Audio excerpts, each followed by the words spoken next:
करता है। Welcome back everyone, स्वागत है आप सभी का। कैसे हैं आप सब?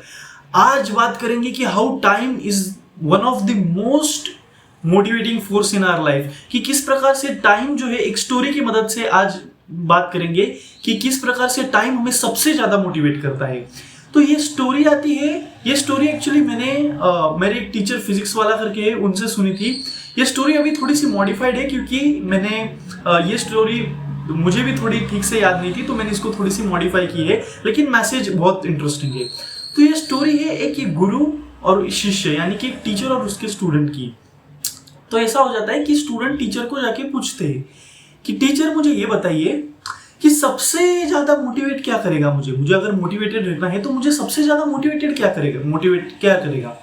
तो गुरु ने कहा एक काम करो, तुम कल सुबह ठीक 10 बजे आ जाओ, मैं 10 बजे तुम्हें एक जगह पे लेके जाऊंगा और फिर तुम्हें बताऊंगा। तो स्टूडेंट ने कहा ठीक है। तो फिर 10 बज गए। तो दूसरे दिन स्टूडेंट आ गया, और दूसरे दिन जब स्टूडेंट आया तो 10 बजे टीचर उसको एक जगह पे लेके गए। चलते चलते चलते स्टूडेंट और टीचर एक दूसरे के साथ चलते चलते चलते चलते जर्नी में जा रहे थे। तो जर्नी में जा रहे थे तो आसपास पेड़ थे, हरियाली थी, नदी बह रही थी, ना कोई गाड़ी थी, एकदम शांति ही शांति थी। स्टूडेंट और टीचर चलते जा रहे थे, टक टक टक टक टक टक टक टक। चलते चलते चलते एक मोड़ ऐसा आया जहां पे स्टूडेंट बेचारा थक गया। तो ये स्टूडेंट जब थक गया तो फिर इसने टीचर को पूछा कि टीचर मैं अभी थक गया हूँ, मुझे कुछ खाना चाहिए, अगर आप मुझे कुछ खाने के लिए दे सकते हो तो मुझे कुछ खाने के लिए लंच दीजिए, कुछ पानी दीजिए, थोड़ा रेस्ट करने के लिए टाइम दीजिए। टीचर ने वो सब कुछ प्रोवाइड कर दिया जो स्टूडेंट ने मांगा। और उसके बाद जब थोड़ी देर बाद जब समय निकल गया, थोड़ा रिकवरी हो गई, तो फिर से टीचर ने कहा कि चलो हमारी जर्नी में हम आगे बढ़ेंगे। फिर से स्टूडेंट और टीचर चलने लगे, टक टक टक टक टक टक टक टक। जर्नी शुरू हो गई। फिर से उन घने जंगलों से उनकी जर्नी चालू रही थी। स्टूडेंट को कुछ समझ नहीं रहा था कि गुरु मुझे कहाँ लेके जा रहे हैं, लेकिन ये जर्नी चल रही थी। फिर से एक टाइम ऐसा आ गया जब स्टूडेंट थक गया। स्टूडेंट ने फिर से पूछा कि सर क्या मुझे फिर से कुछ खाने के लिए मिल सकता है, फिर से थोड़ा पानी मिल सकता है, फिर से थोड़ा रेस्ट करने के लिए जगह मिल सकता है? और टीचर ने कहा क्यों नहीं। तो टीचर ने फिर से वो सब कुछ प्रोवाइड किया। फिर से थोड़ी देर रिकवरी के बाद फिर से जर्नी शुरू हो गई। ऐसी ये जर्नी जब शुरू हो गई तो ये जर्नी अब आके एक तालाब के पास रुक गई। और यहाँ रुकने के बाद टीचर ने कहा कि अभी एक टास्क ऐसा है कि मैं तुम्हें पानी में लेके जाना चाहता हूँ। स्टूडेंट ने कहा ठीक है। तो ये जब पानी में गए तो पानी में थोड़ा लेके जाने के बाद टीचर ने जो है स्टूडेंट को पकड़ के उसको डाइव लगाने के लिए उसको उसकी मुंडी पकड़ के पानी में उसको थोड़ी देर होल्ड किया। तो होल्ड किया और तब थोड़ी देर बाद होल्ड करने के बाद जब स्टूडेंट की सांसें रुक गई तो उसने एकदम अचानक से होकर के बोला, अरे गुरुजी मुझे सांस लेनी है। तो फिर गुरुजी ने कहा क्या तुम्हें खाना चाहिए, पानी चाहिए, रेस्ट चाहिए? तो फिर स्टूडेंट ने कहा नहीं मुझे केवल सांस चाहिए। तो सांस चाहिए बोला तो उसको केवल और केवल तब सांस लेनी थी, ब्रीदिंग करनी थी, क्योंकि उसकी सबसे ज्यादा इंपॉर्टेंट तभी उस टाइम पे वैल्यू थी।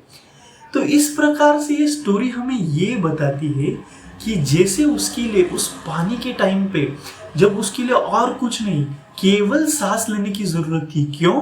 क्योंकि अगर वो सांस नहीं लेता तो वो आगे सस्टेन नहीं कर पाता।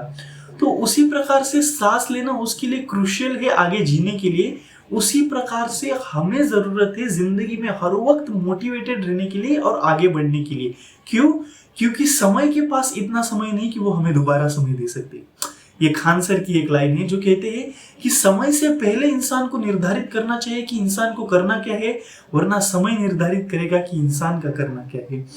तो समय जो है वो एक पल जो जिंदगी में जाता है वो फिर से वापस कभी नहीं आता है। ये वन टाइम अपॉर्चुनिटी जो लाइफ है, इसका पूरा सक्सेसफुली यूज करके पूरा टाइम का एवरी मोमेंट करेगी। ये पूरा 100% तो हम सारा टाइम यूटिलाइज नहीं कर पाएंगे, लेकिन we will try our best कि किस प्रकार से हम यूटिलाइज कर पाए हर एक मोमेंट जितने moment at least possible max to max moment हम अच्छे बिता पाए, यूटिलाइज कर पाए। और जैसे जैसे हम ज्यादा से ज्यादा टाइम यूटिलाइज करेंगे तो उतना समय हमारा एक अच्छा होगा।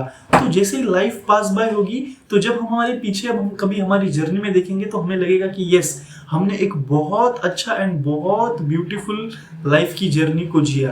तो ये स्टोरी हमें यही नरेट करती है कि किस प्रकार से हम इस स्टोरी से इंस्पिरेशन ले, और जिस प्रकार से पानी में जो था उसके लिए सांस जरूरी थी, जैसे तो उसी प्रकार से टाइम के पानी में, इस टाइम के तालाब में, टाइम की नदी में जो हम बह रहे हैं, इस प्रकार से उस टाइम को यूटिलाइज करने की हमारा मोटिवेशन जो है, और यूटिलाइज करने की हमारी जो स्ट्रेंथ है, या फिर स्ट्रेंथ कहिए या फिर जो भी आप कहना चाहे, वो यूटिलाइज करने की जो हमारी नीड है, डेस्परेट नीड, इसको हमें समझना है। इस स्टोरी को समझने के लिए और इस मैसेज को समझने के लिए, और आपको जो भी आपका जो भी ड्रीम है, पैशन है, जो भी है आपका, वो कहते हैं ना, कल करे सो आज कर, आज करे सो अब, पल में प्रलय हो जाएगा भौरी करेगा कब। यानी कि जो भी है वो कल नहीं, आज और अभी जो ही है, जितना है अभी करने, और अभी करके जो ही, मतलब आप कहीं आपको ये गिल्ट ना हो कि जैसे ही टाइम आगे गया तो मुझे जो करना था वो पीछे ना रह जाए। इसलिए हर वक्त रहना, मोटिवेटेड रहना कैसे पॉसिबल है ये हम देखते हैं, ताकि हम हर वक्त इस टाइम को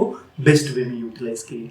6.15 सेकेंड्स हमारे साथ इस स्टोरी को सुनने के लिए और आपका टाइम इन्वेस्ट करने के लिए और आगे भी इन्वेस्ट करने के लिए आप सभी का हृदय की गहराइयों के साथ प्रेम पूर्वक बहुत बहुत धन्यवाद।